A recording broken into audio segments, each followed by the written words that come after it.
Attention deficiency, attention deficiency, hyper active disorder. Okay ప్రతి ఒక్క ఇంట్లో ఇది ఒక చర్చ. ఓకే అంటే తెలిసి కొందరు కాన్షియస్ గా బాగా highly educated families already therapist లో జాయిన్ చేపిస్తున్నారు. అంటే ఏంటి అంటే నువ్వు ఒకటి చేయడం స్టార్ట్ చేసావు, ఓకే అరే జిమ్ జాయిన్ అయ్యారా కథం, 6 months తర్వాత you see my photos and Instagram, attendance లేదు 1 month తర్వాత.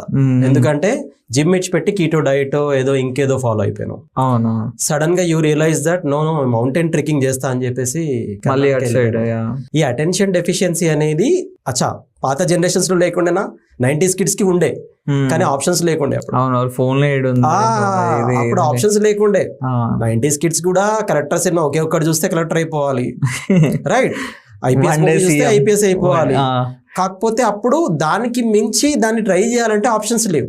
అవును, ఇప్పుడు ఒకటే కమ్యూనిటీలో వండుకుంటూ ఒక మంత్ జిమ్ పిచ్ ఉంటది, ఒక మంత్ మ్యూజిక్ పిచ్ ఉంటది, ఒక మంత్ ఇంకేదో డిఫరెంట్ ఐడియాస్ అనేది మైండ్ కి వస్తూనే ఉంటాయి. సో దానికి అసలు అటెన్షన్ అనేది ఎందుకు డీవియేట్ అవుతుంది అనేది okay question, okay biggest question. Attention ఎందుకు డీవియేట్ అవుతుంది అంటే నువ్వు ఏదైతే అనుకొని ఫస్ట్ అటెన్షన్ దానికి ఇచ్చావో అది అగైన్ నీ ఎక్స్టర్నల్ డిజైర్ తో వచ్చింది తప్ప you are not really passionate on that.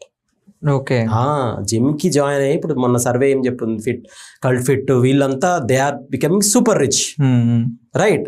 But gym కి వచ్చే వాళ్ళు they are becoming very mentally poor. Okay yeah, ఎందుకంటే వాళ్ళు జాయిన్ అయ్యేటప్పుడు బేసిక్ ఫౌండేషన్ కరెక్ట్ రీజన్ వల్ల పడలే, టు ప్రూవ్ సంథింగ్ ఎల్స్.